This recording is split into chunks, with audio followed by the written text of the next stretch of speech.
intellectual property, the role of the third and fourth level sectors within our economy, and what can be done to deliver better access to them for consistent IP protocols and policies so they can better commercialise the innovation they have. And Minister, I'd love to get an opportunity to debate that in the House with you on another point. I just want to conclude with reference to what I think is an exceptional proposal that has come from Neil Layden, who won the Your Country, Your Call competition for the International Content Services Centre, which is all about trying to put in place the infrastructure here in Ireland, some of which will include resolving the issue that the Minister is about to refer to here now, where Ireland could put together the infrastructure, the location, because we already have the companies to become best in the world at understanding how we can distribute digital content to everybody else. And here's a very, very detailed proposal that was recognised by President and Dr. McAleese. It's a brilliant idea.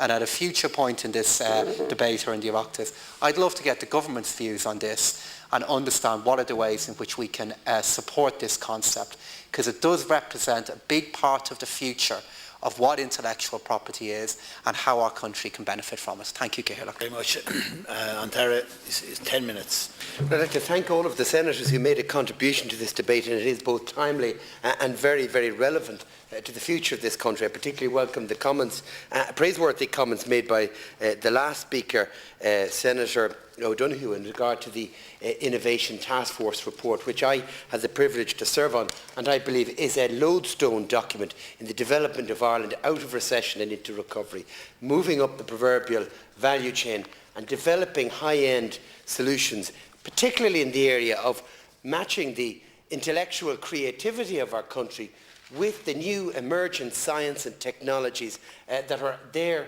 to be utilised by this country, and which essentially reduce the distance between Ireland and the global marketplace. And this is the key turning point for Ireland, in my view, in relation to economic recovery.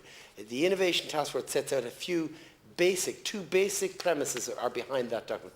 One, how we become a location, or locale in global terms, to entice and attract creative and talented individuals, be they scientists or creative people, or indeed commercial people who wish to commercialise intellectual property, that we will become a location to do precisely that, and that we will not only self-create some of this IP or valuable intellectual property, but that we will attract in people from other countries in Europe and the world who will want to come to Ireland in the same way that the Googles, the Facebooks, and the many other content-related companies have come here, because Ireland is a good place to invest. And we saw that last week when I went to Irishtown, and we saw Betfair establishing their location here. Betfair established their location. I met the chief executive.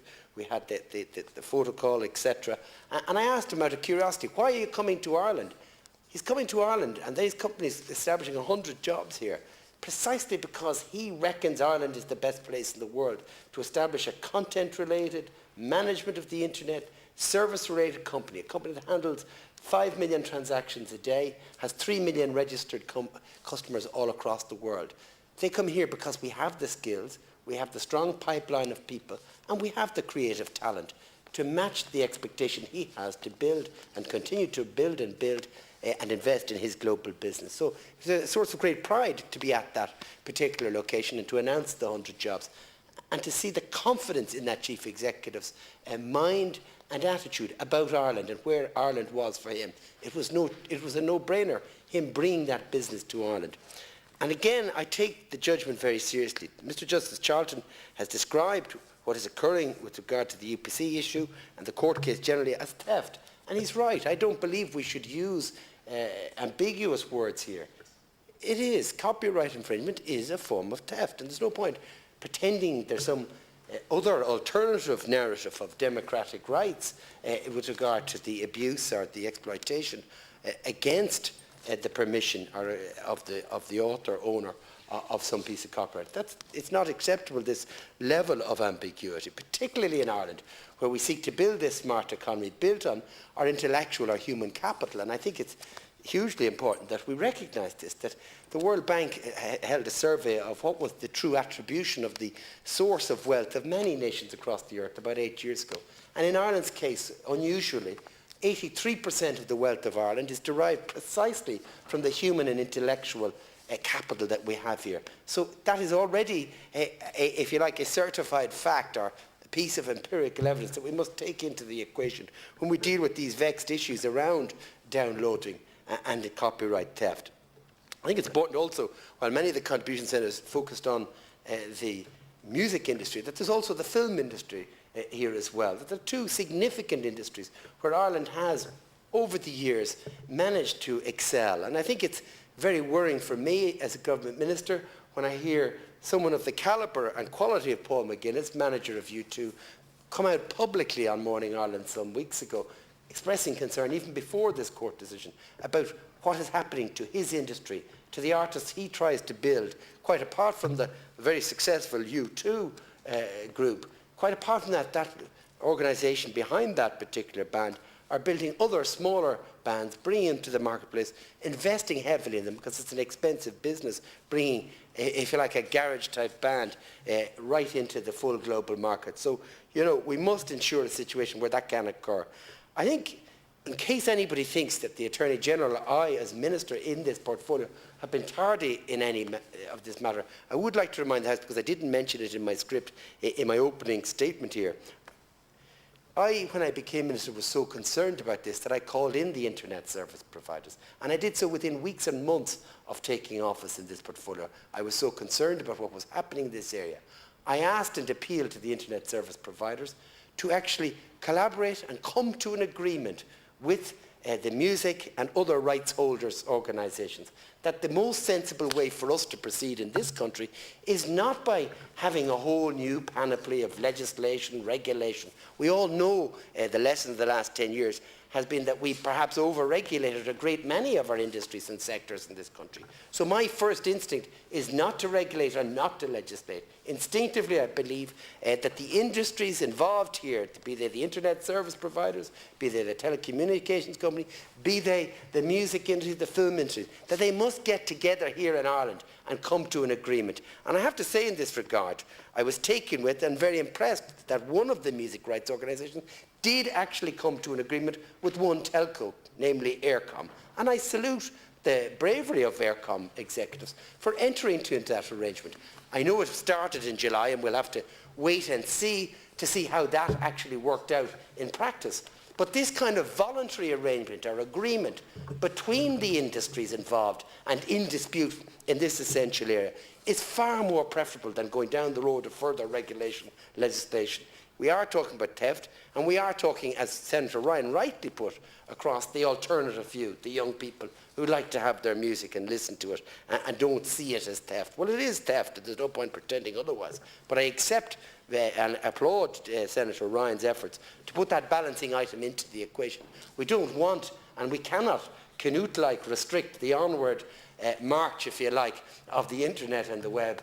It is a free medium. I don't want to make the word free in the terms of free as in not for payment.